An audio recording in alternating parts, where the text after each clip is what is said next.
સૌથી પહેલા તો આજે હું છે ને કદાચ એવા મત ઉપર છું કે ખેડૂતોની લડાઈ મારે ના લડવી જોઈએ. આટલું બધું નિરાશ પણ ના થઈ જાય પાલભાઈ. નહીં એટલા માટે બેન કે છેલ્લા 10 દિવસથી હું ઘેર નથી ગયો.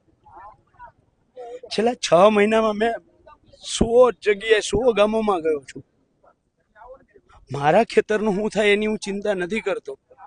કોણથી ફોન આવે તો હું દોડીને કોંઢ જાઉં છું. રાતે 11 વાગે ફોન આવ્યો હોય તો હું સવારે કોંઢ હોઉં. મને યાદ છે રાશન પરની ઘટના બની. હું 11:30 જમતો હતો બપોરે.